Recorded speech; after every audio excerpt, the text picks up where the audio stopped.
여러분 안녕하십니까? 이가혁 라이브 이가혁입니다. 국회 법사위원장인 민주당 이춘석 의원이 차명으로 주식 거래를 했다는 의혹이 불거졌습니다. 타인 명의로 주식 거래를 하는 스마트폰 화면이 촬영된 겁니다. 정청래 민주당 대표는 긴급 진상조사를 지시했습니다. 잠시 후 짚어보겠습니다.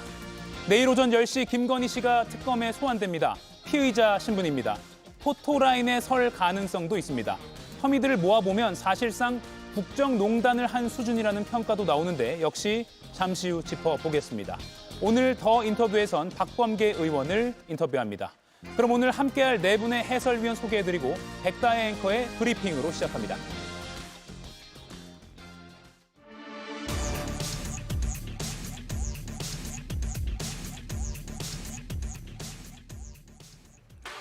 조금 전 국회에서 방송법 개정안이 통과됐습니다.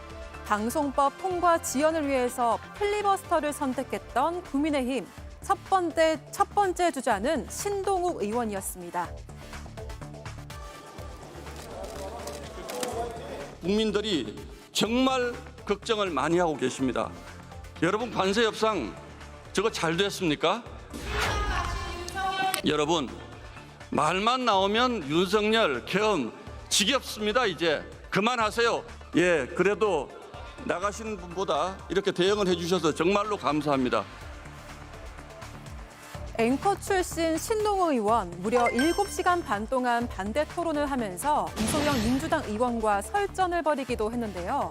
그러자 민주당의 앵커 출신 노종면 의원이 등판, 9시간 넘게 찬성 토론을 이어갔습니다.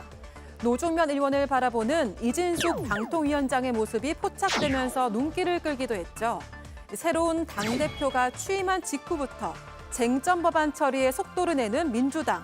정당 해산을 언급하면서 또다시 국민의힘을 겨누기도 했습니다. 악수도 사람하고 악수하는 거지. 뭐 그렇지도 못한 사람이 어떻게 그런 사람들을 사람이라고 할 수 있겠어요. 통합진보당 해산 사례로 비춰보면 국민의힘은 10번, 100번 정당 해산 깜이다. 정당 해산 못할 게 없다는 여당 대표. 이런 가운데 법사위원장인 이춘석 민주당 의원의 주식 차명 거래 의혹이 불거지면서 여야 간 갈등이 또 다른 곳으로 옮겨 붙고 있는 모양새입니다. 네, 국회에서 속보가 들어와 있습니다. 필리버스터 끝나고 방송법 개정안이 조금 전에 통과가 됐습니다. 방송법 개정안이 필리버스터가 끝나자마자 표결에 붙여져서 본회의를 통과했다는 소식이 조금 전 들어왔습니다. 김유정 의원님, 방송법 통과는 예정된 수순이었습니다. 그렇습니다. 오늘이 7월 임시국회 마지막 날이거든요. 그런데 어제 본회의에 20개 그 법안이 상정이 됐는데 예. 15개는 어제 양곡법 등 처리를 했고요.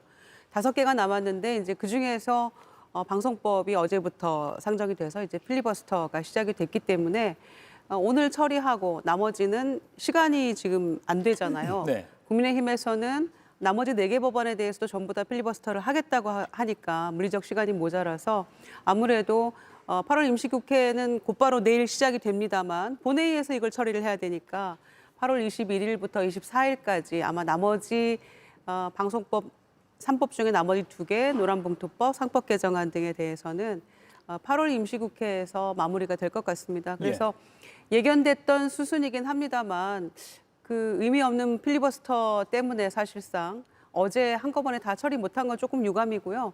저는 이 쟁점 법안들에 대해서는 윤석열 정부에서 거부권 또는 또 회기가 지나서 폐기되거나 좌초됐던 그런 법들이기 때문에 이재명 정부의 탄생과 함께 이거는 무조건 통과시킬 법안들 중에 5가지거든요. 네. 그런 점에서는 저는 좀 늦었지만 다행이다라고 생각합니다. 이재용 의원님, 일단 필리버스터 국민의힘이 뭔가 오랜만에 좀 정치적인 영역 안에서 행동했다라고도 평가도 나오긴 합니다. 네, 물론 이게 실효성이 있느냐 없느냐에 대해서는 방금 방송법이 통과된 걸 봤듯이 예. 효과가 없지 않겠느냐라고 이제 비아냥거릴 수는 있을 것 같은데 사실 정치적인 메시지를 내놨다는 부분에 있어서는 저는 긍정적으로 평가를 합니다. 특히 지금 이 방송법 관련해서는 사실 이게 과거에도 통과가 되냐 마느냐 여야가 입장이 바뀔 때마다 계속해서 그 바뀌긴 한 부분이긴 하지만 중요한 거는 어찌 됐던 간에 언론의 독립성, 자율성, 뭐 표현의 자유 이런 굉장히 우리 헌법과 밀접하게 관련돼 있는 방송법을 대통령 취임한 지 2달 만에 네. 이렇게 전격적으로 통과시켜 버리면 사실 그 수기 과정이 없다고 볼 수밖에 없는 상황이거든요. 그래서 그 부분을 좀 절차를 지키지 않았다는 부분, 막대한 권력으로 이거를 밀어붙였다는 부분, 이 내용을 국민들한테 소상히 알렸다는 것만으로도 사실 필리버스터의 어느 정도 효과, 예. 역할은 하지 않았나라고 평가합니다. 네, 뭐 사회적으로 이 법이 뭐 새로운 법이 아니기 때문에 충분히 수기 과정은 있었다라고도 반론도 가능할 것 같은데요. 여기까지만 짚어보고 사실 오늘 아침에 정청래 신임 민주당 대표의 유튜브 방송 발언이 하루 종일 회자되고 있습니다. 국민의힘을 향해서 날카로운 발언을 했는데요. 먼저 들어보고 이야기 더 나눠보겠습니다. 못할 게 없죠. 그 통합진보당 해산 사례로 비춰보면 국민의힘은 10번, 100번 정당 해산감이다 라고 저는 생각합니다. 뭐 대통령이 하지 말라고 그러면 그때는 좀 심각하게 전화를 일단 받고. 김영남 의원님 어떻게 들으셨습니까? 일단 그 우리 헌정사에서 그 정당이 위헌정당으로 해산된 사례는 통합진보당 사례가 있는데 그때 해산 사유를 보면 통합진보당 소속의 이석기 의원이 국가의 주요 기관 시설을 타격해서 국가 전복을 꾀했다. 그러니까 그런 모의를 했다는 혐의로 소속 정당인 통합진보당이 해산이 됐습니다. 네. 근데 그거는 그냥 말로 모의를 하고 뭐 모여서 이야기를 나눴다는 혐의인데 작년 12월 3일에 벌어졌던 비상계엄은 실제 행동으로 나섰던 것이죠. 그래서 군인들이 동원되고 국회를 점령하려고 했고 선거관리위원회에 또 진입을 했고요. 그래서 실제 행동으로 나섰던 사례와 관련해서 그러면 국민의힘 소속 의원들 내지는 구성원들의 일부가 거기에 부하 내동하거나 아니면 같이 했느냐 내지는 방조를 했느냐를 따져봐야 되겠죠. 네.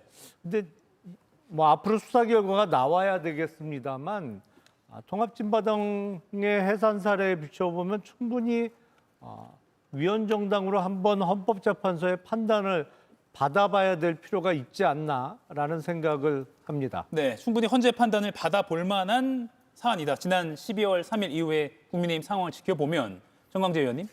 전 뭐 말도 안 되는 일이라고 생각합니다. 통진당 사례는 당의 구성원들이 그거 같은 모의를 같이 한 것이고요. 이번에 윤석열 전 대통령이 12월 3일 계엄 선포하는 과정에서 국민의힘 의원 누구와도 사전에 이런 것들을 논의한 바가 없습니다. 실제로 추경호 원내대표에게 당시 전화를 할 때도 당에 미리 알려주지 못해서 미안하다 이런 얘기를 했던 것이 뭐 당시에도 공공연하게 다 전파를 통해서 공개됐었던 것이고요. 지금 정청래 민주당 대표가 당 대표 취임 일성으로 내란과의 전쟁 중을 치르고 있다라고 했는데 저는 대단히 잘못된 상황 인식이라고 생각합니다. 지금 대한민국이 내란과 전쟁 중이라면 6월 3일에 치러진 대통령 선거는 뭡니까? 대통령 선거를 통해서 이재명 대통령이 벌써 집권한 지가 2달이 됐는데 내란과 전쟁을 계속하고 있다는 어떤 혐오의 정치를 팔고 있는 그 대단히 안타까운 정치꾼의 모습을 보이고 있다는 점에서 정청래 당대표가 과연 거대 여당을 1년 동안 이끌 자격이 있는가? 또 하나는 이재명 당대표 시절에 윤석열 전 대통령이 한 번도 만나지 않았습니다. 그래서 협치를 부정하고 있다. 왜 야당 대표를 만나지 않고 있느냐? 이런 비판을 민주당이 그렇게 많이 했는데 지금 정청래 민주당 대표가 국민의힘 비대위원장 또 이준석 개혁신당 당대표 두 사람만 패싱하고 다른 정당 대표들을 만나고 있습니다. 이게 아까도 말씀드린 것처럼 거대 여당을 이끌 당대표로서 할 수 있는 정치 행보인지 이런 문제점들이 계속 누적이 되면 결국에는 이재명 대통령이 국정을 운영하는 데도 대단히 큰 부담이 될 겁니다. 예, 이런 식으로 오늘 계속 인사 가게 된다면. 국회 예방 일정은 잠시 후에 또 짚어보도록 하고요. 그러면서 앞서 그 김어준 방송에 나와서 한 발언을 보면 이 대통령이 만류를 하면 고려는 해보겠다라는 취지로 좀 여지를 남긴 것 같기도 합니다. 사실은 통진당 해산 그 시점에서 당시 민주당은 사실상 정당의 해산 문제는 국민들께 투표로서 자연 소멸되게 하는 게 맞다라는 입장도 상당히 강하게 있었습니다. 예. 그런데 이제 결국에는 위원장당 판결을 받아서 이제 해산이 됐던 것인데요. 아마 그런 측면에서 지금 그때 당시 통진당에 비하면 지금은 정청래 대표가 얘기한 대로 훨씬 더 많은 해산 사유를 가지고 있다고 저도 생각을 합니다. 그리고 특히 명예 대표라고 불리우는 1호 당원이 지금 이 내란 사태를 벌인 거 아닙니까? 게다가 추경호 당시 원내대표도 계엄 그 해제 의결을 방해하려는 그런 그 모종의 행동들을 계속해서 취했기 때문에 그 부분에 대해서 지금 특검 수사 대상인 거죠. 그래서 특검의 수사 결과에 따라서는 충분한 해산 사유가 될 수도 있다라는 게 저희들의 판단인데요. 다만 대통령 얘기를 꺼낸 것은 지금 이 정부가 국민주권 정부인데 일단 국민들의 여론이 가장 중요하다.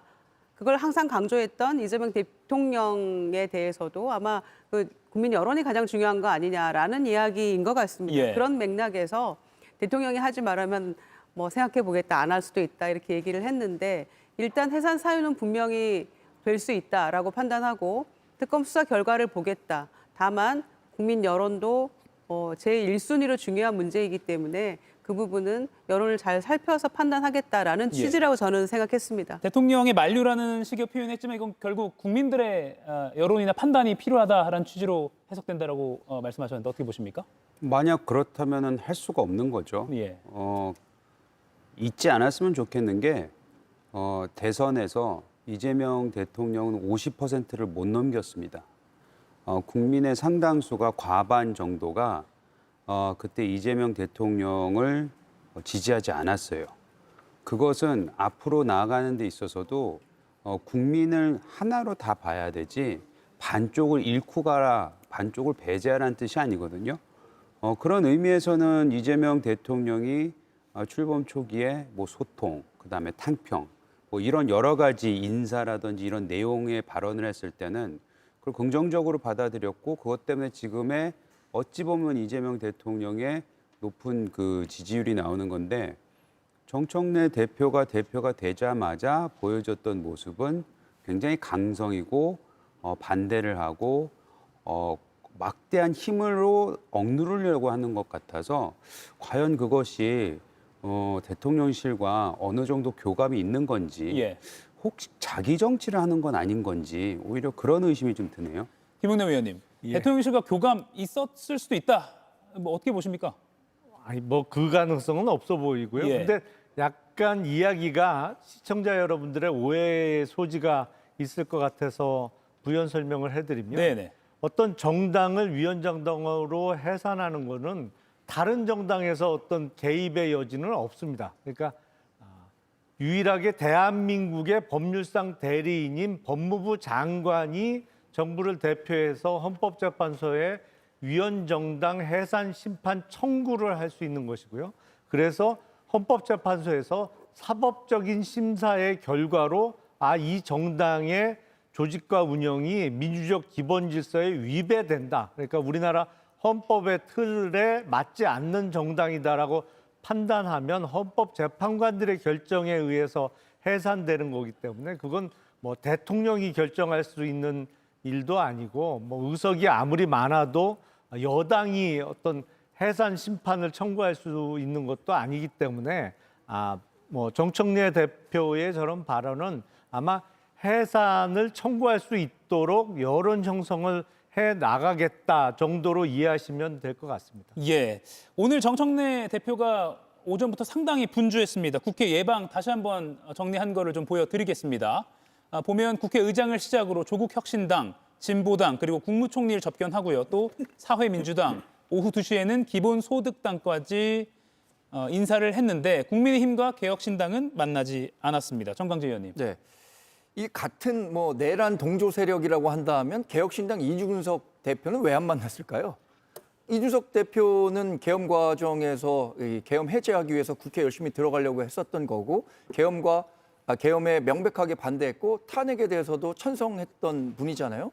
저는 이것이 그 정청래 의원이 얘기하는 배제 정치를 하고 있다고 생각합니다. 이준석 개혁신당 대표 같은 경우엔 지난 대선 과정에서 이재명 대통령 후보에 대한 상당히 부적절한 질문 공세를 했었던 것들에 대한 감정이 남아있던 게 아닌가 싶고요. 예. 국민의힘에 대해서도 이 내란 프레임을 국민의힘에 계속 씌워 놓는 것이 앞으로 본인이 당을 운영하고 다음 선거를 치르는 과정에서도 훨씬 유리하다고 판단하기 때문에 이런 그 내란 프레임을 계속 갖고 가고 있는 거죠. 저는 또 하나 대통령이 만류하면 고려해보겠다라고 한 이야기를 듣고 정말 기겁했습니다. 대통령 한 명만 보고 정치하겠다는 겁니까? 아니면 그 국민의힘을 지지하는 지금의 뭐 여론조사 결과 국민의힘이 굉장히 낮은 수준의 그 지지율을 기록하고는 있지만 지난 대선에서 41.15%를 우리 당 후보가 얻었습니다. 그럼 10명 중에 4명 가까운 우리 당을 지지했던 사람들을 배제하고 정치하겠다는 겁니까? 저는 그 정청래 그 당 대표가 본인이 당 대표 시절에는 강성 지지자들의 지지를 한 표라도 더 얻기 위해서 이런 얘기를 했다면 이해하겠는데 지금 당 대표가 된 상황에서 이런 이야기를 하는 것이 과연 대한민국 정치를 앞으로 가게 하겠다는 뜻인지 의심하지 않을 수가 없습니다. 오늘 예방 일정은 좀 어떻게 보셨어요? 글쎄요, 뭐 지금 그 소수당까지 다 만났고 당 대표에 당선된 사람으로서 뭐 의뢰이 거쳐야 될 그 과정입니다. 다만 제1야당하고 그 개혁신당은 왜 안 만나냐라는 것인데 지금 상황에서는 아마 그 어떤 민주당이 추진하고 있는 내란의 진정한 종식 내지는 개혁과 관련해서 걸림돌이라고 생각하기 때문에 안 만나는 것이 아닌가 싶습니다. 지금 그리고 뭐 국민의힘은 만날 만한 사람이 지금 없지 않나요? 굳이 만난다면 원내대표 그러니까 예. 비대위원장을 겸직하고 있는 원내대표 정도 만나고 정작 정식으로 뽑히는 당대표는 8월 22일 돼야 결정될 것이기 때문에 뭐 그런저런 사정이 복합적으로 작용한 거 아닌가 싶습니다. 오늘 그 송원석 국민의힘 비대위원장 겸 원내대표는 정 대표를 향해서 소인배라고 평가를 하기도 했습니다. 그러면 계속 이렇게 안 만날 것인가 또는 김용남 위원 말씀대로 8월 20일 새로 뽑힌 대표와는 뭐 만날 것인가? 글쎄요, 어떻게 전망하십니까? 어떻게 뭐 지금 누구를 만나야 됩니까? 지금 전환기 씨를 만나야 됩니까? 저는 뭐 불현듯 그런 생각이 드는데요. 예. 전환기 씨가 거의 국민의힘을 좌지우지하고 있는 거 아닙니까? 그런 측면에서 저는 정청래 대표가 뭐 무조건 안 만난다 이건 아니지 않습니까? 내란에 대해서 사과하고 반성하고 이런 모습 보이면 얼마든지 악수하고 협치할 준비가 되어 있다. 뒤집어 보면 그런 이야기인데 예. 지금 오히려 이런 이야기가 국민의힘에게 저는 쓴 약이 될 수 있다고 생각하는데 전혀 그냥 이것을 무슨 소인배니 이런 식으로 그냥 폄하해서 전혀 귀담아 들으려고 하고 있는 것 같지가 않습니다. 그러니까 지금 혁신은 이미 예견했던 대로 자초돼 버렸고요. 여전히 지금 전환기 씨가 진두지휘하는 가운데 친윤 반윤 찬탄 반탄 싸움을 하면서 새 지도부를 구성하겠다고 해요. 그러니까 국민들이 바라는 대로 뭐 제대로 사과를 하든지 아니면은 새로운 지도부의 면면이 민심이 원하는 방향대로 간다라고 하면 얼마든지 국회 안에서 여야 협치는 가능해질 거라고 생각합니다. 그래서 이거를 우리를 만나러 오지도 않다니 난도 보냈는데 이렇게 섭섭해할 일이 아니고 지금 국민의힘이 무엇이 문제인가를 돌아보는 기회로 저는 삼아야 된다고 예. 생각합니다. 그런 점에서 이재명 대통령은 취임 선서 이후에 계속 여야 협치 강조하면서 야당 대표들 계속 만나 오셨잖아요. 그런 점에서 8월 중순에 있을 한미 정상회담 돌아오면 아마 이제 그때쯤이면 국민의힘도 신민 지도부가 구성이 됐을 테고요. 그러면 정상회담 결과 보고도 하면서 여당, 야당 대표 또 만날 겁니다, 분명히. 예. 그러면은 아마 자연스럽게 만날 수 있을 거라고 저는 생각을 하는데 부디 국민의힘이 국민의 여망을 받들어서 지금의 여론조사 지형들을 보십시오. 국힘 형편이 없지 않습니까? 그러니까 지금 이대로는 안 된다라는 것이 국민의 민심이기 때문에 새로운 지도부 구성하고 다 같이 만날 수 있기를 저는 기대해 보겠습니다. 예, 여기까지 마무리를 하고요. 중요한 뉴스가 또 있어서 이걸 좀 꼭 짚어봐야 될 것 같습니다. 이춘석 국회 법사위원장, 민주당 의원이죠. 주식 거래를 차명으로 했다라는 논란이 오늘 오후부터 상당히 크게 번지고 있는 상황입니다. 사진을 하나 보여드릴게요. 오늘 더 팩트가 단독으로 보도한 사진인데 이 사진이 찍힌 건 어제입니다. 어제 필리버스터가 진행되고 있던 그 국회 본회의장에서 이춘석 의원이 스마트폰으로 주식 거래를 하는 듯한 모습인데 지금은 이제 화면상으로는 이름을 가렸지만 이 주식 계좌의 이름이 차모 씨.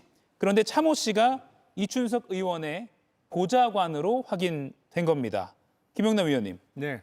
민주당 정청래 대표는 일단 긴급 진상조사를 지시했습니다. 이거 사안이 가벼워 보이진 않습니다. 그렇습니다.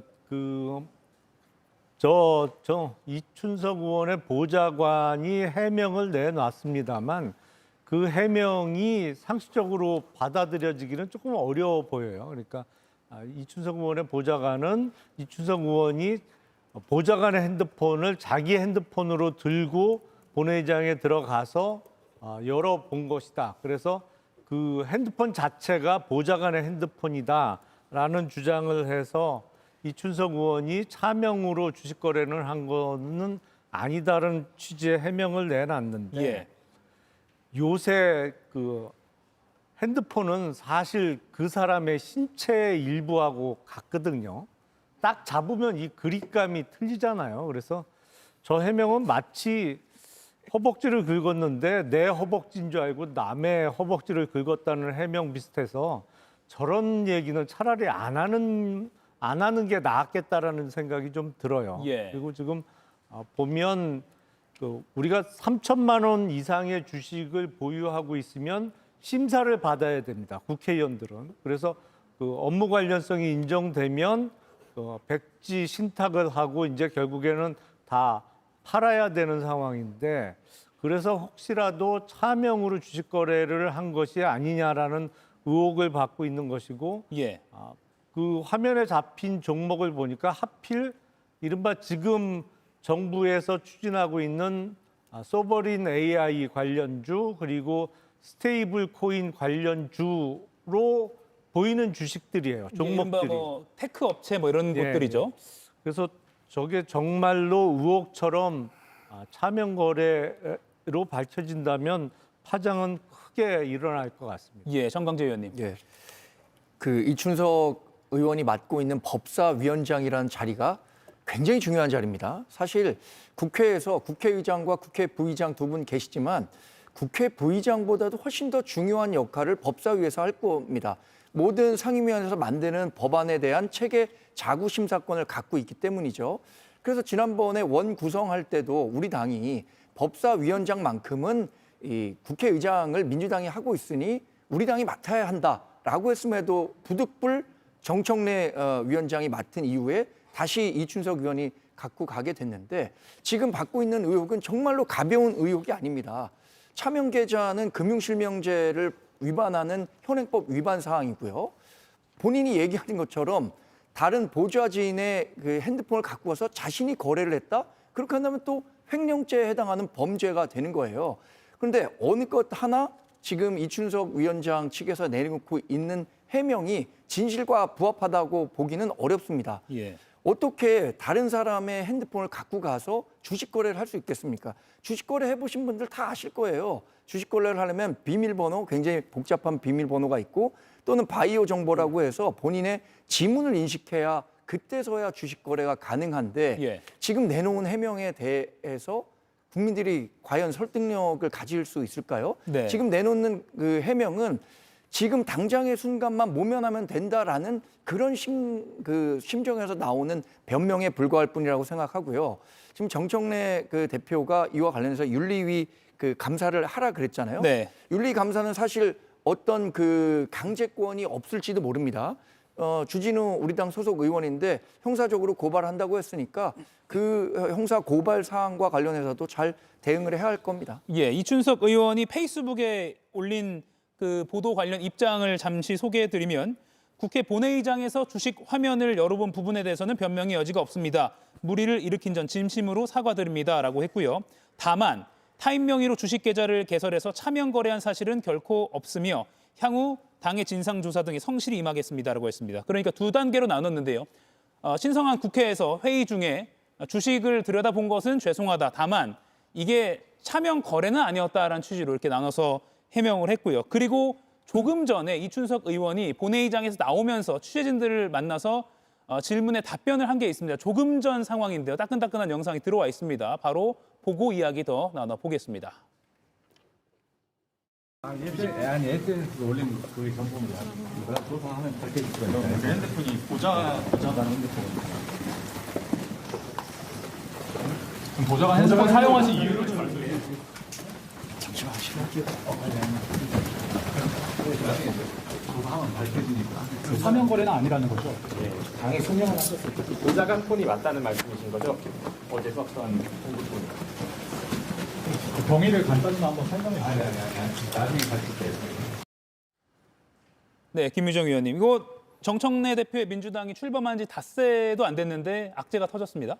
참 난감한 상황입니다. 예. 더군다나 정청래 대표가 그 특히 사법개혁, 언론개혁, 검찰개혁 3대 개혁 특위를 만들어서 신속하게 개혁하겠다. 그리고 추석 귀성길에 이 부분들을 이 소식을 가지고 갈 수 있도록 하겠다. 이렇게까지 공언하면서 열심히 가속 페달을 밟는 중에 예. 브레이크가 제대로 걸린 그런 사건이 된 것 같아요. 더군다나 지금 당정 간의 주식 그 대주주 기준 더 넓히는 것 때문에 양도세 네. 부과하는 그 기준에 대해서요. 그거 가지고도 지금 당내에서 이견이 있기 때문에 논의 중인 것인데 어떻게 하면 주식시장을 좀 활성화시킬 것인가 하고 그다음에 조세의 형평성의 어떤 그 갭을 메꾸기 위한 지금 논의들이 진행 중인 가운데 예. 특히 법사위원장은 지금 그 개혁 입법하는 과정에서 굉장히 중요한 역할을 해야 되는 분인데 더군다나 본회의장에서 이렇게 사진에 찍히고 또 지금 해명도 제가 얼핏 들어도 그냥 일반 상식에 비추어서 잘 납득이 안 되는 부분이 있어요. 그런 점에서 윤리감찰단의 대표가 신속하게 이렇게 발빠르게 조치를 취한 것은 굉장히 전 잘했다고 생각하고요. 예. 이준석 의원이 사선의 의원이고 저 법조인이에요 또. 그러니까 아마 이 저간의 상황들을 다 정확하게 알고 있기 때문에 저는 아주 사실대로 잘 해명을 했으면 좋겠고요. 속단하긴 이릅니다마는 좀 악재가 터진 건 저는 맞는 것 예. 같습니다. 이재용 의원님. 뭐 일단 수사 받아야 될 상황인 걸로 보여지고요. 사실로 나타난다면 과연 저 사람들이 김건희 전 여사의 주가 조작이라든지 이런 거 비난할 만큼 자격이 있는지도 모르겠어요. 지금 이분이 찾아보니까 이춘석 위원장이 국정기획위 경제 2분과장이라고 하더라고요. 이 안에 보면은 아까 말씀하셨듯이 AI, 산업통상, 중소벤처. 그러니까 그 어제 나왔던 그 소버린 AI 요 부분에 대해서 다 검토할 수 있는 사람들이거든요. 그럼 만에 하나 이거를 사전 정보를 활용을 해서 국회 현역 의원이 국회의 지금 법사위원장이 이 관련주들을 만약 샀다라는 게 나중에 드러난다면은 글쎄요. 저는 저런 정당이야말로 해산돼야 되는 게 아닌가라는 생각이 듭니다. 네. 이춘석 법사위원장의 주식 차명 거래 의혹 이건 오늘 아마 저녁 뉴스에서도 많이 다뤄질 것 같고요. 뭐 당분간 계속해서 뭐 고발과 또 수사 이렇게 계속 상황이 이어질 것 같아서 저희도 잘 다뤄보도록 하겠습니다. 자, 그런가 하면 또 스마트폰이 촬영되어서 논란이 일고 있는 게 또 하나 더 있습니다. 강훈식 대통령실 비서실장과 송원석 국민의힘 비대위원장 간의 텔레그램 주고받은 사진이 지금 나오고 있습니다. 사면 요청 관련해서 대화를 나누면서 송 비대위원장이 감사합니다. 그리고 이모티콘이라고 하죠. 눈썹 모양 2개를 이렇게 보낸 것도 있습니다. 감사합니다 하니까 강훈식 비서실장이 이게 다예요? 라고 했고요. 송원석 원내대표가 현재까지 연락 온 건 이게 전부입니다. 라고 답변을 하기도 합니다. 김영남 위원님, 네. 또 스마트폰 촬영 사안이네요. 그렇죠. 이게 스마트폰으로 요새는 거의 모든 연락을 다 주고받는데 또 요새는 통화보다는 그 텍스트 형태로 많이 연락을 주고 받다 보니까 예. 많이들 찍히고 있습니다. 근데 지금 내용 자체가 저 보시면 알겠습니다만 4사람 정도를 언급하면서 복권 요청 추가입니다 그렇거든요. 그러면 예. 앞서 사면 복권을 해달라는 사람이 더 있었다는 추측을 할 수 있잖아요. 예. 그리고 이번에 드러난 4명들이 형을 확정받은 사유를 보면 그렇게 글쎄 사면 복권을 선뜻 해주기가 쉽지 않은 사안들로 보이는데 특히 송원석 비대위원장이 이번 8.15 만약에 사면 복권이 있다고 하면 정치인의 사면 복권에 대해서는 반대한다는 취지를 공개적으로는 밝혀왔던 바이기 때문에 예. 더 어떤 이면의 모습이 드러난 거 아닌가. 겉으로는 정치인 사면 복권 반대하면서 또 그 사면 복권을 정치인에 대해서는 반대하는 게 어떤 특정 인사의 사면 복권 때문은 아닌가라는 생각도 들어요. 예. 어떤 사회 일부에서 유력하게 사면 복권을 요청받고 있는 지금 그 대통령이나 집권 여당에게 사면 복권을 해달라고 얘기가 강력하게 들어가고 있는 어떤 정치인 출신을 막기 위해서 공개적으로는 반대하면서 또 자기 진영에 있는 사람들은 저렇게 여러 명을 사면 복권 해달라고 연락을 하는 것이 어떤 이율 배반적인 모습이 적나라하게 드러난 것이 아닌가 싶습니다. 정광재 의원님, 이중성을 지적하셨는데요. 글쎄 부적절한 메시지였다고 생각합니다. 그런데 그 텔레그램에서 공개된 메시지만 놓고 보면 강훈식 비서실장이 지금 대통령실에서 이렇게 설명하고 있어요. 여러 방면에서 사면과 관련한 다양한 의견을 청취 중이다라고 대통령실에서 얘기하고 있고, 그래서 송원석 비대위원장에게 먼저 이런 그 의견을 취합하고 있습니다. 국민의힘에서 혹시 반영할 만한 의견이 있으면 주십시오라는 메시지가 있었는지 없었는지 모르겠어요. 만약에 송원석 의원이 사전적으로 보냈다면 그 비난의 강도가 좀 더할 거고요. 예. 만약에 강훈식 비서실장이 민주당 또는 다른 정당에서도 이런 의견을 취합하고 있으니까 국민의힘에서도 관련한 의견이 있으면 주십시오라고 해서 보낸 답변이었다면 그 비난의 정도는 좀 덜 하겠죠. 그럼에도 불구하고 민생사범 중심의 사면이 이루어져야 한다라고 공식석상에서 송원석 비대위원장이 이야기한 바 있기 때문에 정치인과 관련한 사면에 대해서 요청한 텔레그램 메시지가 공개된 건 굉장히 부적절하고요. 전 개인적으로도 대통령의 사면권은 존중돼야 하지만 민생 범죄와 관련한 사면이 중심이 돼야 합니다. 실제로 역대 대통령들이요, 취임 첫 해에 많은 사면을 했습니다. 그 사면의 중심에는 대부분 그 민생사범과 관련한 사면이 이루어졌었기 때문에 예. 이번에도 논란이 되는 인사들, 그러니까 조국 전 혁신당 조국혁신당 대표라든가 논란이 되는 정치인들에 대한 사면은 소수로 제한할 필요가 있다고 생각합니다. 예. 사실 아까 명단을 보면 뇌물 실형 확정된 그런 인물들도 있어서 이게 적절했나라는 또 논의가 있습니다. 그렇습니다. 아까 화면에 나왔던 주고받은 문자에 나왔던 그 사람들이 전부 다 뇌물죄로 중형을 받았고 또 선거법 위반도 있고 이렇습니다.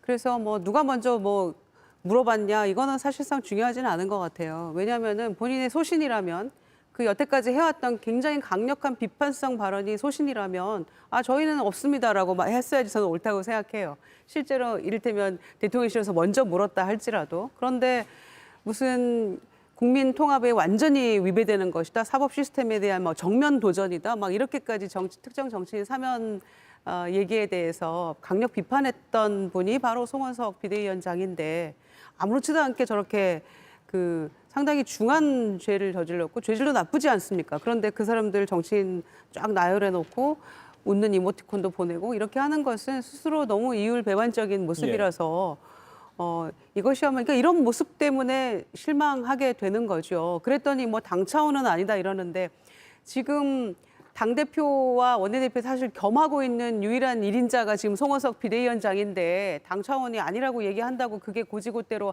개인 의견이었구나 라고 누가 생각하겠습니까? 그래서 오매불망 사면 복권을 기다리던 저 텍스트 안에 저 문자 안에 저분들은 지금 이게 무산이 될 수도 있다라는 생각을 먼저 할 것 같습니다. 예, 저 문자에 들어간 사람 오히려 저게 공개되면서 무산될 가능성도 있다라는 생각 들고 온라인에서는 또 송 원내대표 알고 보니 친절한 사람이었네라는 약간 조롱성 그런 비판도 나오더라고요.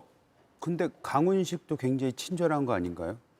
이게 다예요라고 얘기를 하잖아요. 예. 그리고 그 전에 분명히 무슨 대화가 있었던 걸로밖에 볼 수밖에 없는 내용들이잖아요. 그러니까 송원석 그 원내대표 비대위원장 대행이 저런 문자를 보내고 저 특정 인물들을 거론한 것에 대한 부적절성에 대해서는 뭐 동의를 한다 하더라도 저거를 받아주고 마치 해줄 것처럼 그거를 취합하는 것을 적극적으로 받아들이는 저분이야말로 더 문제되는 거 아니에요? 그래서 이거를 민주당, 국민의힘 왜 저렇게 뒤에선 딴소리 하느냐라고 얘기할 수도 있겠지만 저거에 답변을 해주고 저런 식으로 친절하게 이게 답니까? 더 없습니까? 라는 식의 뉘앙스로 얘기하는 저 권력 있는 사람들이 더 문제인 거죠. 한쪽만 비난해서는 안 된다고 생각합니다. 예. 이게 맥락이 정확히 파악할 수 없는 단편적인 메시지 때문에 좀 앞뒤 맥락을 봐야 되겠지만 아무튼 국민들 입장에서는 이렇게 대통령실과 야당 대표가 이렇게 소통을 하고 있었구나라는 좀 새로운 장면을 보게 된 그런 계기라고 할까요? 그런 기회도 된 것 같습니다. 자, 내일 김건희 씨가 소환이 되는데요. 이 사안 백다 앵커가 정리했습니다. 들어보고 이야기 더 나눠보겠습니다. 김건희 씨 소환 조사 하루 전 김건희 특검은 역시나 바쁘게 움직였습니다. 건진법사 등의 국정 개입 및 인사 개입 의혹 사건 관련하여 구속된 전 세계평화통일가정연합 세계본부장 윤모 씨에 대해 소환 조사를 진행하고 있습니다. 부당한 선거 개입, 공천 개입 사건 관련하여 미래 한국연구소 관계자 김모 씨를 소환 조사하고 있습니다. 혐의만 16개인 김건희 씨의 소환 조사를 앞둔 상황. 특검은 건진법사 청탁 의혹과 명태균 공천 개입 의혹 등을 다시 한번 살폈는데요. 혐의별로 나눠서 하루씩 조사, 오후 6시 전 조사 종료, 휴식 시간 보장. 앞서 김건희 씨 측이 특검에 요구했던 내용이죠. 하지만 이 요구사항들 내일 조사에서는 받아들여지지 않을 걸로 보입니다. 다 기억하고 있으니 그대로 진술하겠다는 김건희 씨. 역대 영부인 중 헌정 사상 처음으로 포토라인에 설 예정인데요. 과연 내일 포토라인을 지나가면서 받게 될 질문에도 있는 그대로 답할까요? 네, 일단 오전 10시에 공개 소환 형식인 것은 분명해 보이고요. 물론 경호상의 이유로 포토라인에 멈춰 설지는 내일 가봐야 한다라는 게 현장 취재기자의 전언입니다. 김용남 위원님, 네. 포토라인에 멈춰 서서 국민들에게 한마디를 할까 또는 해야 한다 어떻게 보십니까? 글쎄요, 뭐 할지 말지는 본인이 결정하겠습니다만 예. 사실은 윤석열 전 대통령이 공식적으로 제대로 사과한 적이 없잖아요. 그러니까 비상계엄 선포 이후에 제대로 된 사과가 없었기 때문에 부부 중에 한 사람이라도 좀 했으면 좋겠는데 조금 기대하기는 난망한 상황 아닌가 싶고 예. 내일 소환 조사가 이루어지고 나면 바로 내지는 많아야 한 2번 정도 소환 조사가 이루어진 직후에는 특검 쪽에서 구속영장을 청구해야 될 텐데 워낙 사안이 많아서 그게 시간적으로 가능할지 그리고 한두 번 정도의 소환 조사로 혐의 내용에 대해서 뭐 짧게라도 질문을 다 할 수 있을지는 조금 걱정되는 측면이 있습니다. 근데 예. 제가 예상해 보건대는 그렇게 소환이 많이 이루어진 다음에 구속영장이 청구되기보다는 한두 번 정도 소환 조사가 이루어지면 아마 특검은 구속영장을 치지 않을까 싶어요. 예. 구속영장을 빠른 시일 내에 친다면 국민들에게 예를 들어 사과를 할 기회는 많지 않을 것 같습니다. 내일이 뭐 얼마 안 되는 기회일 수도 있을 것 같고요. 김건희 전 여사가 내일 나와서 포토라인에 이제 쓰겠다고 얘기를 한 거잖아요. 저는 분명히 무슨 말을 하기 위해서 그걸 받아들인 게 아닌가라는 뭐 제 개인의 생각을 갖고 있고요. 예.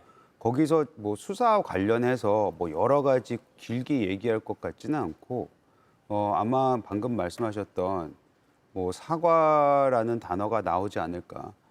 사실 이 개헌부터 아니면 그 이전부터 김건희 전 여사와 관련돼 있는 모든 사건들과 의혹들에 대해서 우리가 윤석열 전 대통령에 대한 입장은 많이 본 것 같은데 계엄을 포함해서 사실 여사에 대한 입장은 단 한 번도 저희가 들은 적이 없잖아요. 물론 예. 녹취된 것들은 있긴 했었지만 그래서 그것이 어느 정도 내일 좀 진정성 있는 사과의 단어가 나왔으면 하는 바람이 있습니다. 예.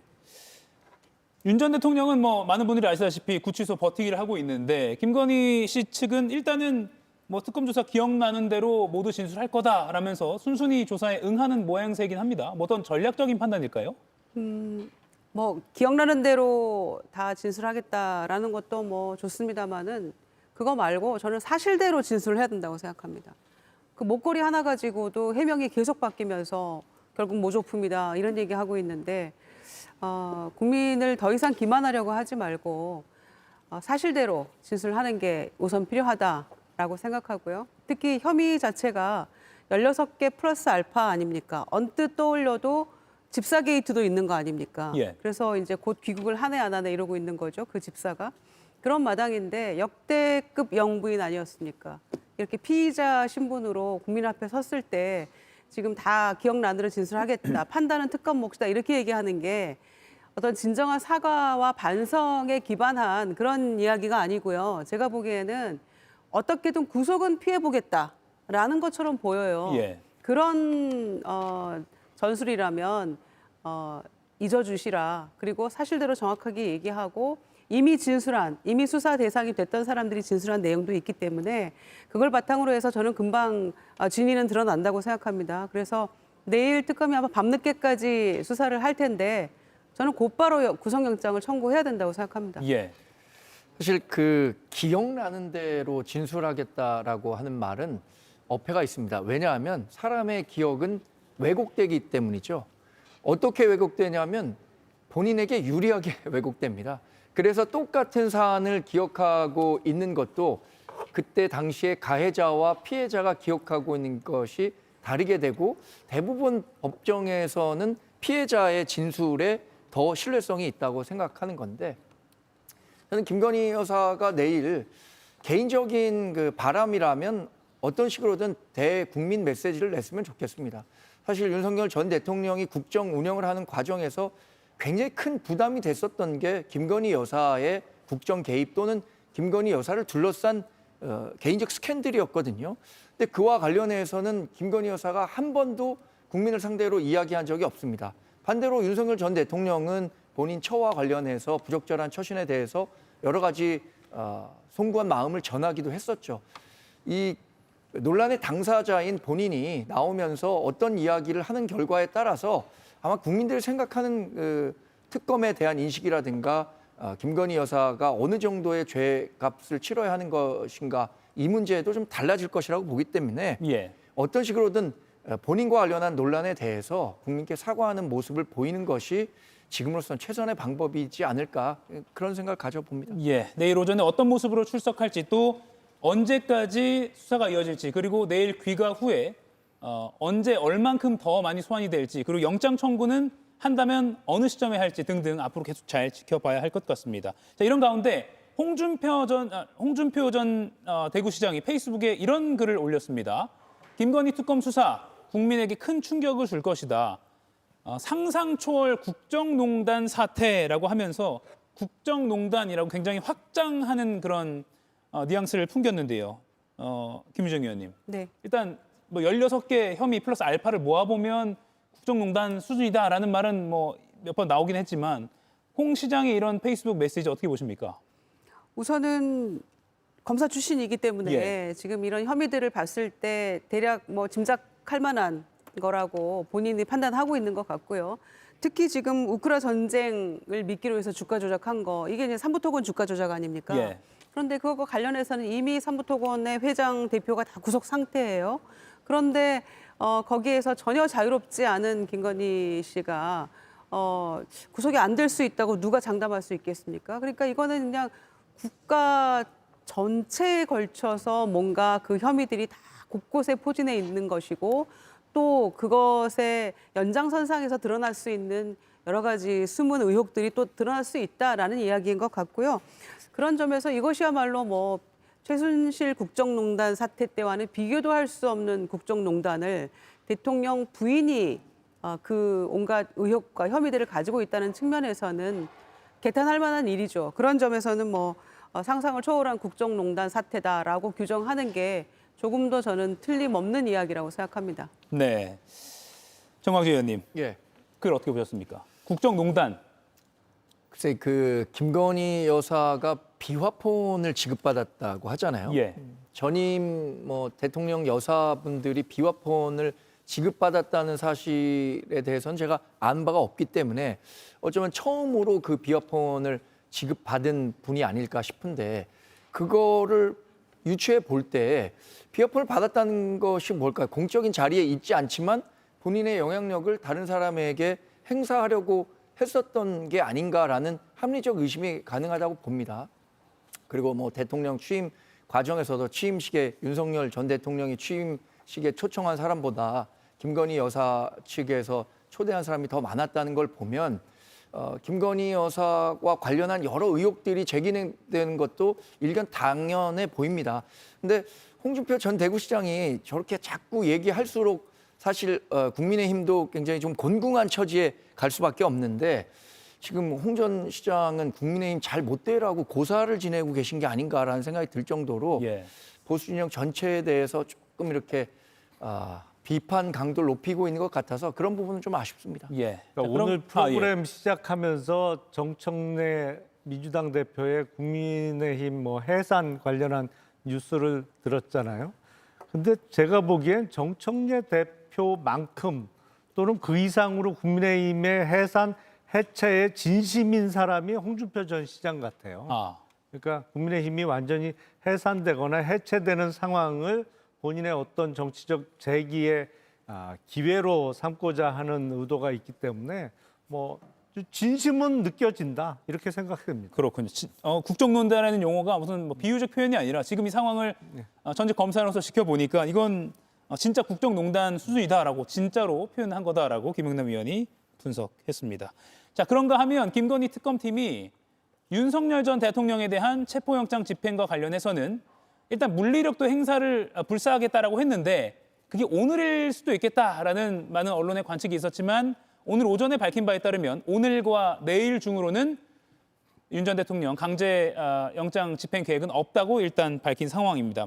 영장 시한은 7일까지이기 때문에 그렇다면 7일 날 행사하는 것인가라는 분석도 나오는데 김유정 의원님, 내일은 그러면 일단 김건희 씨 소환에 집중하겠다 이렇게 봐야 되겠네요. 네, 윤석열 전 대통령을 소환 하겠다고 하는 특검이 지금 김건희 특검에서 지금 체포영장을 청구해서 지난번에 한번 시도를 했고 실패하지 않았습니까? 그런데 예. 이제 정작 내일 당사자인 김건희 씨가 출석을 하는 거기 때문에 또 밤늦게까지 그 조사가 이어질 것이고 물리적으로 조금 어려움이 있을 거라고 생각을 합니다. 지난번에도 2시간 대치하다가 실패했는데 상당히 어려움이 있었잖아요. 내일은 아침부터 김건희 씨 조사를 해야 되는 거기 때문에 네.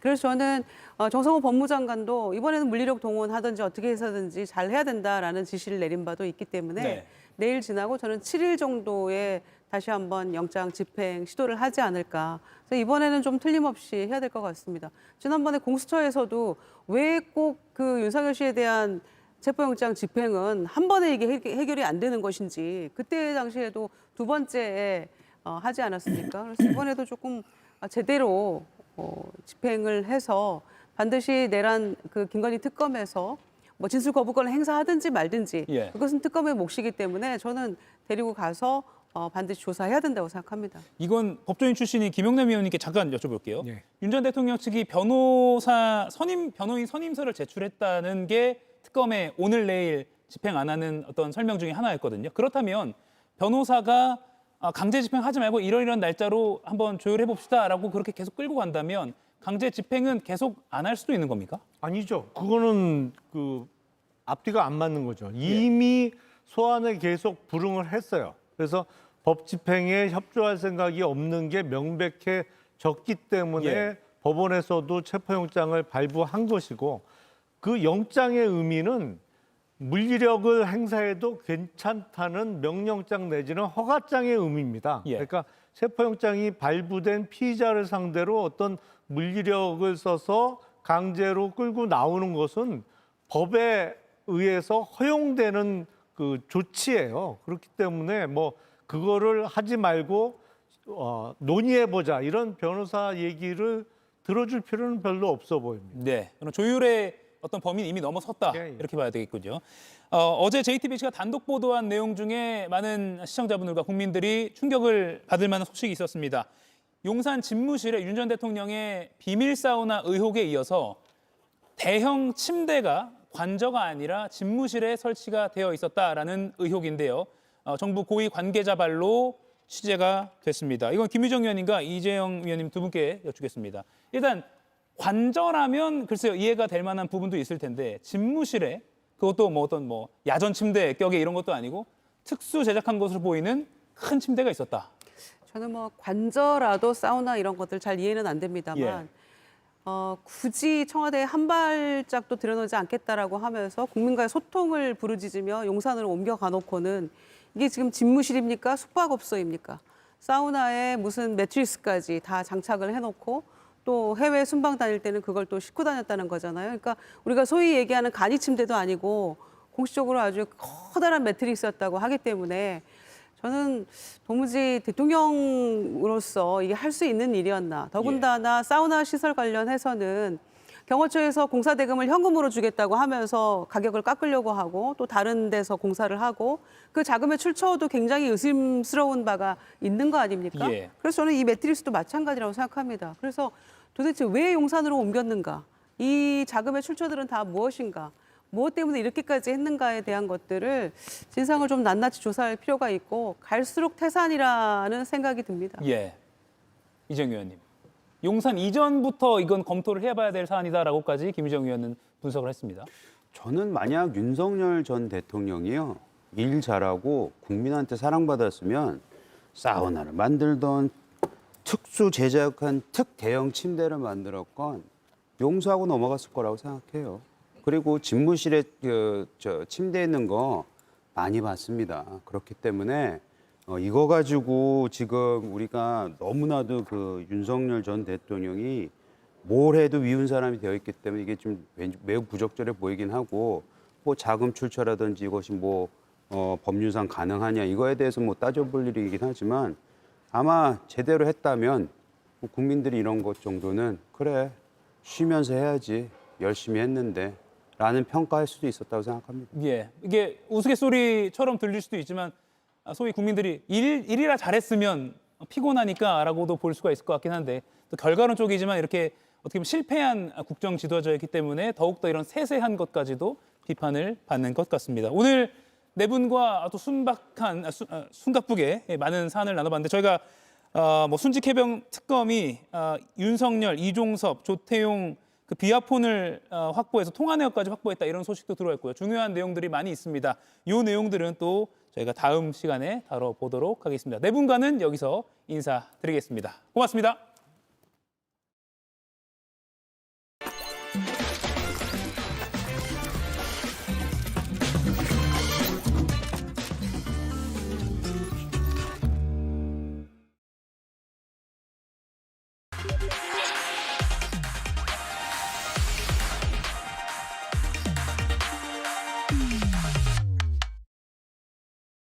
네, 좀 더 깊이, 더 자세히 들어보는 이가혁 라이브의 간판 코너, 더 인터뷰 시작하겠습니다. 특검의 윤석열 전 대통령 체포영장 재집행이 영장 시한 마지막 날인 7일에 이루어질 가능성이 있습니다. 재집행 때도 체포 불응을 하면 어떤 방안이 있을지부터 또 국회 현안까지 전직 법무장관 박범계 민주당 의원에게 물어보겠습니다. 어서 오십시오. 네, 안녕하세요. 네, 안녕하십니까. 지금 표결 마치고 바쁘게 지금 스튜디오로 오신 거죠? 네. 예, 알겠습니다. 윤 전 대통령이 변호사 선임서를 제출했고요. 그래서 특검과 조사 날짜를 뭐 조율한다는 식으로 설명을 하고 있습니다. 그러면 체포영장 재집행은 필요가 없어진다고 봐야 됩니까? 조율이야 된다면 7일까지가 지금 체포영장 시한이니까 예. 오늘이 5일이죠. 오늘 뭐 더 날 다 지나갔고 예. 내일과 모레 사이에 적어도 6일 혹은 7일 날 몇 시에 특검 사무실에 출두하겠다라는 그런 합의가 있기 전에는 체포영장 집행을 해야 되겠죠. 예. 법무장관 출신이시니까 법무장관이 이제 교정본부 교정 예. 업무도 총괄하는 역할이잖아요. 그러니까 국민들이 보기에는 대체 저 공간이 어떻게 생겼길래 이걸 왜 못 끌어내는 거야? 라는 의문이 있거든요. 이렇게 윤 전 대통령처럼 구치소에서 뭐 이른바 속옷 차림으로 버티기를 하면 글쎄요, 붙잡고 하기가 좀 뭐 전직 대통령이 어렵습니다가 아니라 어떻게 해야 되는 게 매뉴얼입니까? 1.8평짜리 독거방에 있는데 거기서 자기가 지금 뭐 자유인처럼 피서온 것처럼 자기가 덥다고 그래서 옷 다 벗고 뭐 그렇게 할 수가 없는 거죠. 예. 소위 이 교정 질서라는 것이 있는 거예요. 교정의 기본적인 죄를 진 사람에 대해서 그것을 속죄하게 하고 다시는 그러한 죄를 짓지 않도록 하는 작업이 교정 작업인데 법무부 장관의 어떤 그 규정이 있고 예. 그걸 이어서 교도소장의 각계의 처분들이 있는데 낮 시간 아니겠습니까? 밤에 뭐 취침 시간에 영장 집행하러 간 거 아니거든요. 그렇기 때문에 그 뭐 소위 말해서 속옷만 입은 채로 날씨가 더워서 그거 자체가 말이 안 되는 겁니다. 예. 교도소장이 전 재수자한테 다 속옷 차림으로 다 옷 벗고 이 더위를 이겨라. 라는 식의 지침이 있지 않고서는 예. 그것은 합당한 것이 아니고 결국은 저는 뭐 소환일 씨에 대한 합의가 이루어지지 않을 가능성이 높다. 그러면 내일과 모레 지금 특검에서 집행을 하겠다는 거거든요. 예. 집행하러 갔을 때 또 드러눕지 않겠습니까? 지금 병을 또 뭐 당뇨라든지 혈압이라든지 뭐 이런 등등의 얘기들을 지금 하는 건데 예. 그랬을 때에 이 지금 하는 것들이 다 공무 집행이거든요. 법정에 가서 재판을 받게 하는 거 그리고 수사기관에 의해서 가서 조사를 받게 하는 거 다 예. 공무 집행인데 그것을 소위 개호 책임이 있는 개호 책임이라고 합니다. 개호 책임이 있는 교도관들이 이 특검 혹은 특검보 또는 검사들의 지휘를 받아서 네. 거기에 대해서 이제 협조를 해야 되는데 만약 거기에 협조를 하지 않으면 소위 윤석열 피의자가 위력으로 즉 힘으로 버티는 거죠. 예. 힘으로 공무집행을 방해하는 거기 때문에 그것은 형집행법상의 일종의 강제력을 쓸 수 있는 근거가 되는 겁니다. 예. 그 강제력은 대체로 첫 번째는 수갑이고요. 두 번째는 포승입니다. 이 개호 책임을 특검부의 지휘하에 교도관이 하게 돼 있죠. 그런데도 불구하고 막 들어눕고 뭐 이렇게 한다. 과연 팔다리를 잡고 끌어나올 수 있을 것인가 예. 라는 것이 관전 포인트이긴 합니다. 예. 어제 언론 보도에 따르면 정성호 법무장관이 물리력 행사를 포함한 특검의 체포영장 재집행에 적극 협조하라라고 서울구치소에 명령을 했다라는 것도 있기 때문에 더욱 말씀하신 대로 이 공무의 집행에 방해를 하는 그런 혐의는 더 짙어질 수가 있겠군요. 그렇습니다. 아, 예. 그렇군요. 알겠습니다. 마지막으로 그 윤 전 대통령 관련해서 요것만 좀 질문 더 드릴게요.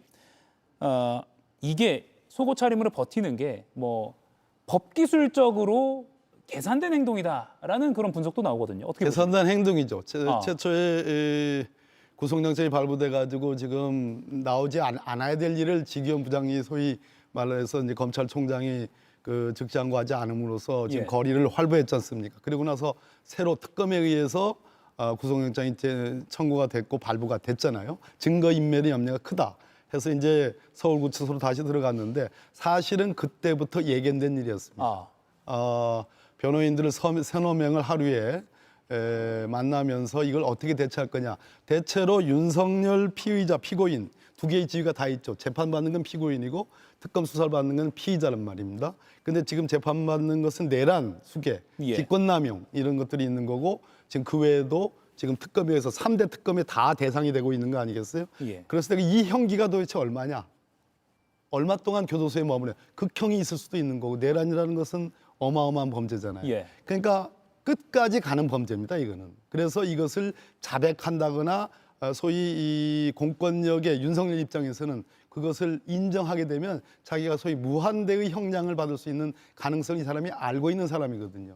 그러면 방법이 뭘까? 변호인들과 상의함으로써 결국은 자기를 굳건하게 지지하고 있는 일부 국민의힘 세력과 예. 또 뒤에 있는 소위 말해서 극우 지지자들, 뭐 예전에 아스팔트 예. 그 지지자들을 선동해서 자기 세력을 규합하는 일. 그것의 가장 첫 번째 방법은 동정심이라는 거죠. 예. 적어도 대한민국의 지난 대통령 선거에서 내란을 소위 탄핵을 반대했던 세력이 엄연히 존재하고 국민의힘에서 마도로 지금 전당대회가 있는데 여전히 찬탄 세력 예.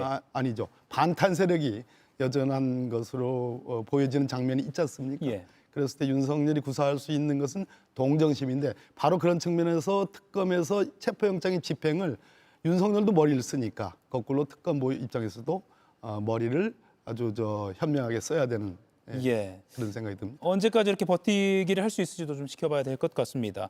그리고 어제 저희 JTBC가 단독 보도한 내용 하나 전달해 드리면 윤 전 대통령이 재임 당시에 용산 관저가 아니라 집무실에 전용 대형 침대를 구비해 놨다. 약간 비밀스러운 공간에 이런 게 당시 직원의 관계자의 전원으로 저희가 취재가 됐습니다. 그리고 해외 순방 때는 전용기에 또 매트리스를 커다란 거 전용으로 싣고 다녔다. 이런 증언도 저희가 확보를 했는데 글쎄요. 집무실 비밀 사우나에 이어서 대형 침대까지 이 사안들을 어떻게 보십니까?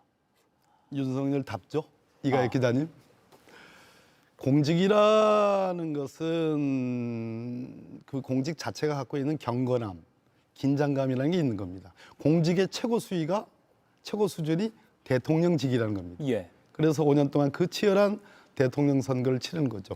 5년 동안의 단임제의 임기 동안 대통령직이라는 것은 경건함과 숙연함과 긴장감으로 오로지 5천만 국민들의 정말 안녕을 위해서 노심초사할 자리죠. 대통령이 그 자리를 이용해서 술 깨기 위해서 뭘 만든다든지 있는 전용기에 만들어져 있는 원래의 대통령 전용 그 침실이 있음에도 불구하고 자기 불편한 것을 넘어서서 최적의 거의 황제 노름 비슷한 최적의 자기가 누릴 수 있는 어떤 최고로 안락한 외유를 하겠다라는 것 자체가 최고의 공직자, 국민들의 어떤 그 영도자로서의 자격을 이미 상실한 저는 그런 모습이라고 보여집니다. 예. 윤석열다운 태도입니다. 재임 당시에 그 출퇴근 제대로 안 했다 이런 논란이 있었는데 그거는 그런 것과 좀 버무려지는 것 같습니다. 제가 서울역에 도착해서 국회로 이동하는 시간 보통 국회의 상임위원회 회의는 10시부터 시작하잖아요.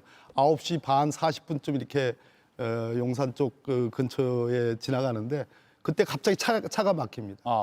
대통령이 9시 반 40분 이것도 그때 출근한다는 얘기죠. 예.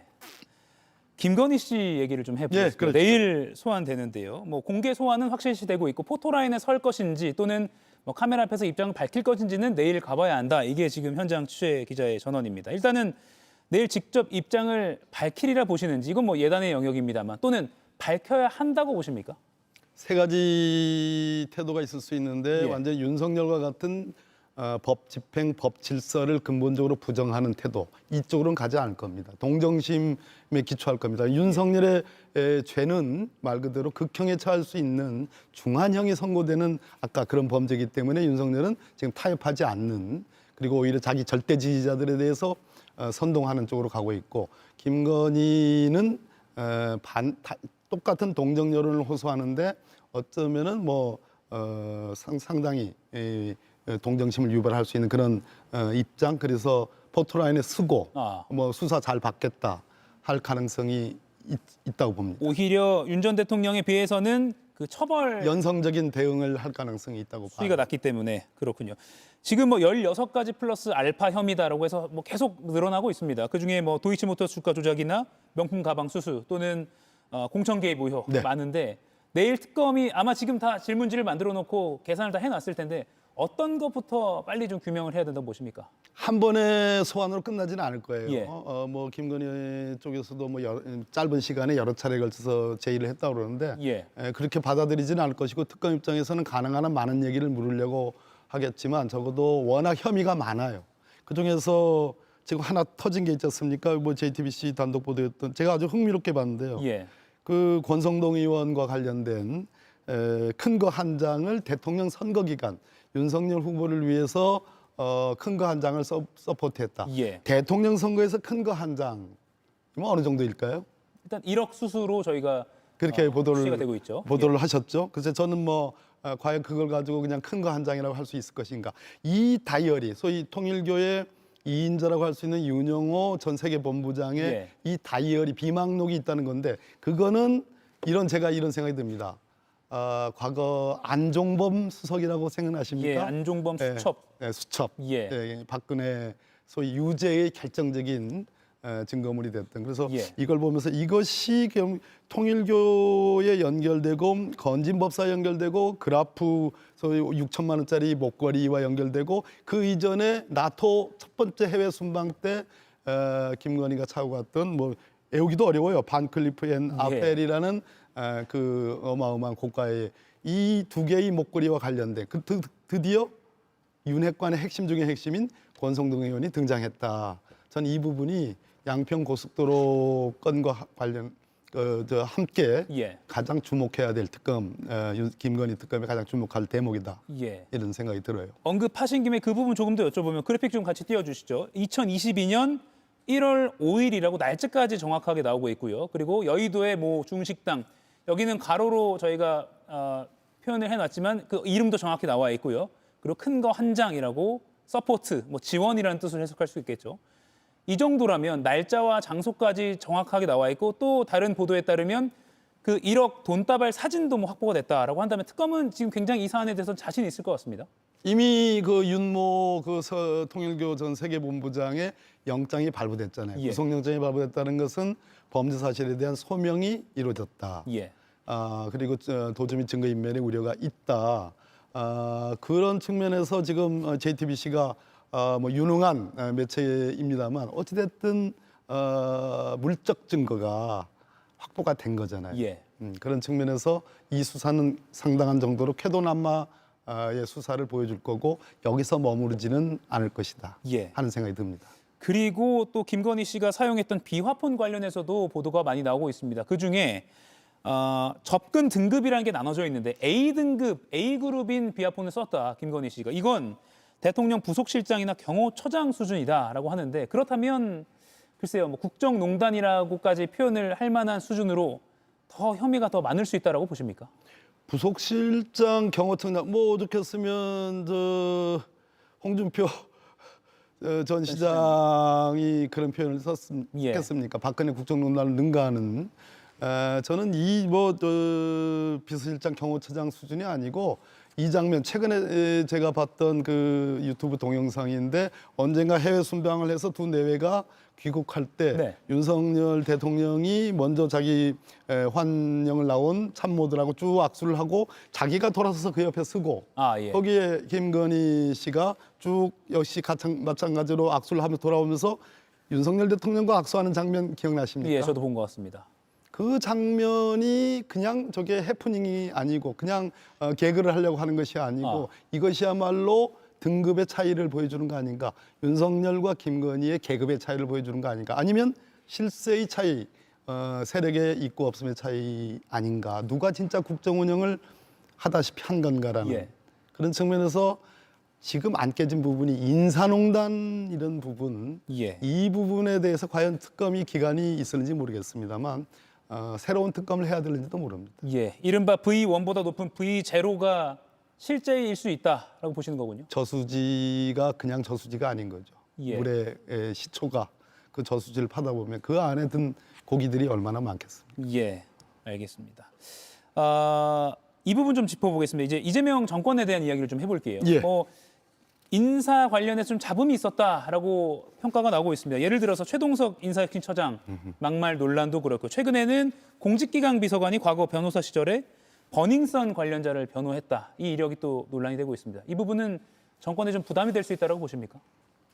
최동석 현 인사처장이 대통령께 부담이 될 거라는 것은 제가 다른 매체에서 말씀드렸는데 어쨌든 부임한 지 지금 꽤 시간이 좀 흘렀습니다.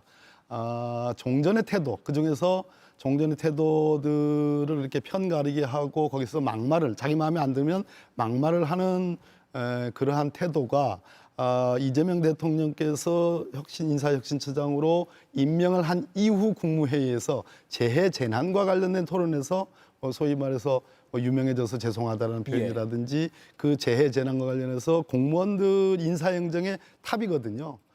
차관급이긴 하지만 제 경험으로 국무회의를 가면 대통령의 모든 부처의 인사가 있지 않습니까?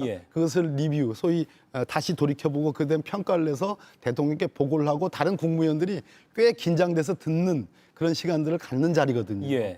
얼마나 중요한 자리입니까? 더군다나 국정 초기에 공무원들의 협조 없이는 이 아주 능동적이고 성공하는 국정 운영이 불가능하기 때문에 대통령께서도 적극 행정 면책이라는 그리고 통합적 포용적인 그러한 말씀도 한단 말이에요. 예. 그런 측면에서 최동석 인사혁신처장이 종전에 본인부터 좀 혁신을 해서 좀 더 포용적이면서 혁신적인 것이 반드시 반포용이 아니다. 포용과 혁신을 함께 그런 가져가는 그런 모습을 좀 보여주기를 오늘은 그렇게 기대합니다. 예, 아직은 좀 더 노력이 필요하다. 예. 업무적으로도 역량을 그렇습니다. 보여줘야 된다. 공직기관 비서관 문제는 예. 이 생각이 나네요. 예전에 문재인 대통령께서 그 중국인들 어떤 어선에서 예. 대형 살인 사건들이 많은 피해자가 난 살인 사건들의 변호사로서 변호를 한 일이 있었습니다. 가해자 측의 변호요. 네, 가해자 측. 예. 그때에 뭐 여러 가지 뭐 비판들이 있었습니다만 그런 관점으로 공직기관 비서관으로서 다른 기능들, 다른 어떤 청렴도라든지 그러한 것들이 갖추어졌으면 그것은 충분히 넘어갈 수 있는 문제 아닌가 하는 생각도 드는데 예. 모르겠습니다. 우리 국민 대중들의 어떤 눈높이가 어느 정도일지 그런 측면은 상당히 고려는 좀 해봐야 되는 거 아니에요. 예. 신임 당대표가 들어선 민주당 당내 분위기 좀 살펴보겠습니다. 정청래 대표가 오늘도 정당 해산 국민의힘, 정당 해산 추진 못할 거 없다라면서 발언을 했고 이게 뭐 또 많이 화제가 되고 있습니다. 이게 전략적으로 염두에 둔, 그러니까 뭐 국민의힘의 변화를 촉구하는 발언이라고 봐야 될지 또는 실제로 여론을 그렇게 형성하기 위한 발언일지 좀 어떻게 보십니까? 정청래 대표님은 뱉으면 이행을 하잖아요. 예. 그러니까 무서운 건데요.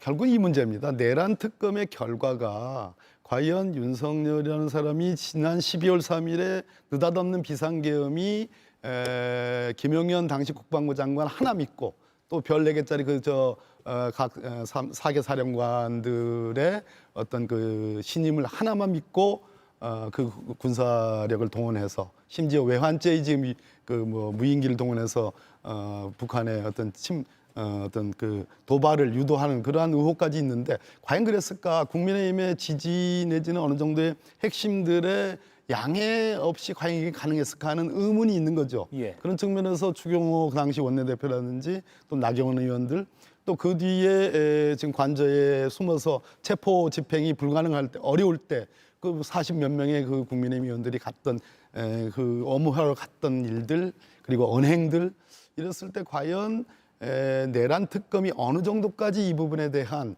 국민의힘 관계자들 고위 당직자들이 어느 정도 관여했느냐라는 예. 수사와 저는 연동된다고 보는 겁니다. 예, 그러면 그 수사의 결과가 심각한 결과가 나오면 그것은 민주 기본 질서에 어긋나는 것이고 그것에 대한 합당한 조치가 있어야 된다고 봅니다. 예, 물론 법무부 장관이 이제 청구하도록 돼 청구를 있죠. 할 예. 주체이지만 충분히 수사 결과가 나오면 그렇게 연결할 수 있다 분위기가. 예, 그런 측면에서 정청래 대표께서 그렇게 얘기를 한 거 아닌가 하는 생각이 듭니다. 너무 속도를 내는 거 아니냐라고 좀 당내에선 좀 우려의 목소리는 없습니까? 제가 보니까 정청래 대표는 한번 딱 선공, 예. 선공 선점을 하고 여론을 좀 더 거기에 대해서 들어보고 그 선공 선점했던 것을 다소간의 어떤 그 완화를 좀 시키는 예.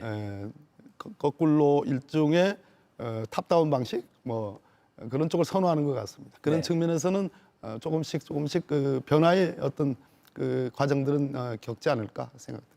예. 검찰, 언론, 사법개혁 이 3대 개혁 특위가 출범했고 그 위원장도 다 임명이 됐습니다. 그중에 이제 검찰 개혁 관련해서 좀 더 여쭙고 싶은데 지난 정부에서 또 그 문재인 정부에서 검찰 개혁을 또 추진했던 장본인이시기도 하고요. 방향은 그때와 비슷하게 흘러가는 겁니까? 그때가 아닙니다. 참고서가 되는 겁니까? 완전히 다른 겁니다. 아, 예. 검찰의 직접 수사 부분이라든지 또는 검찰에 대한 통제라든지 예.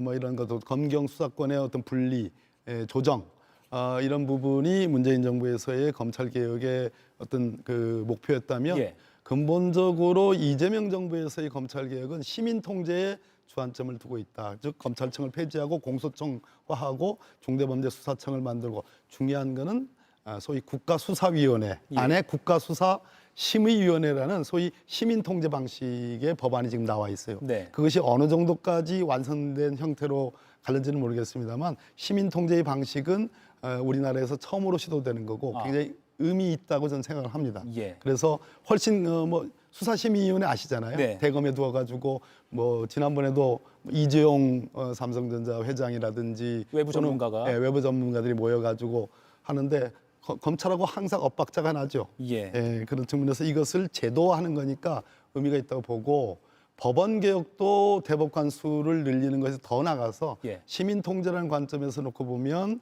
뭐 미국은 배심제를 취하고 있지만 우리는 국민 참여 재판을 의무적으로 하는 배심제에 가까운 형태를 과연 도입할 거냐, 예. 대법관의 구성의 다양성을 어떻게 확보할 거냐라는 시민 통제, 시민의 눈높이로 보는 통제. 마찬가지로 지금 검찰이나 법원, 그다음에 하나가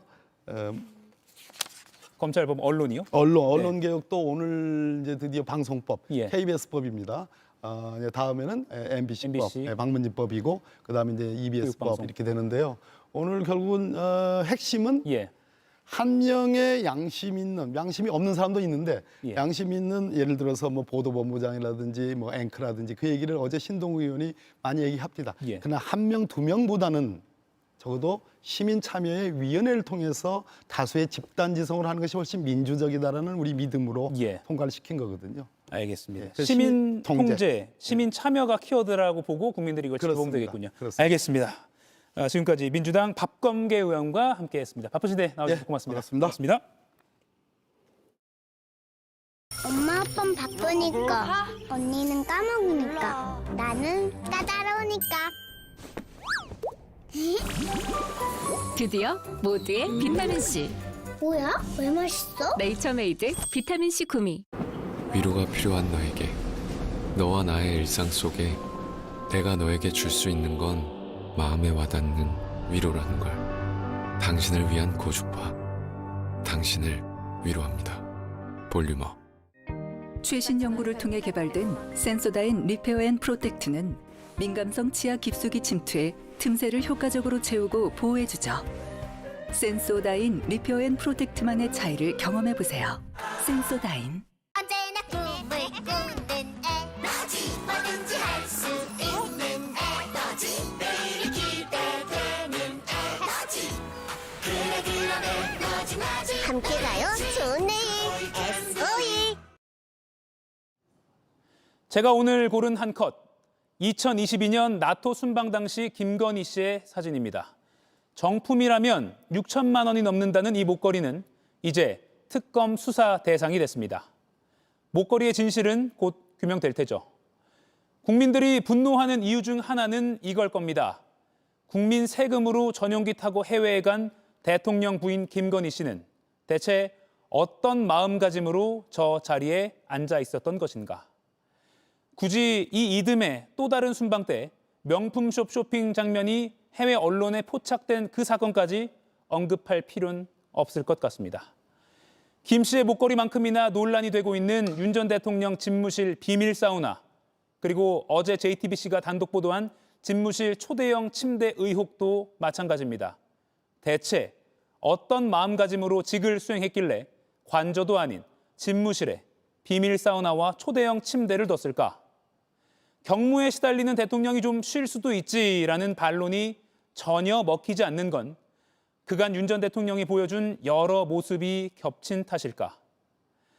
내일 오전 10시 김건희 씨가 특검에 공개 소환됩니다. 이 자리에는 과연 어떤 마음가짐으로 나올지 사뭇 궁금해지는 오늘 한 컷이었습니다. 눈 건강 루테인 제아잔틴 챙기시죠? 디지털 시대인데 눈?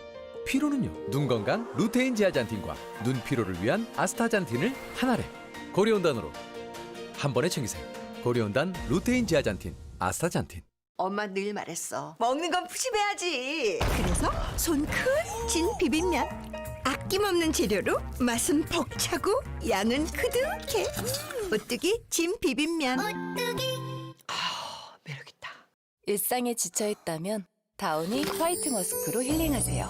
최고급 호텔 스파에 있는 것처럼 화이트 머스크의 감미로운 향기가 온몸을 감싸 건조기 사용 후에도 향이 오래오래. 다우니 화이트 머스크. 흔들리는 순간에도 선명한 눈의 움직임. 난시엔 아큐브 오아시스. 4개의 존이 흔들림을 줄여 선명함의 차이. 난시엔 아큐브 오아시스 원데이. 네, 이가혁 라이브 오늘 순서는 여기까지입니다. 내일 오후 5시에 다시 뵙겠습니다. 고맙습니다.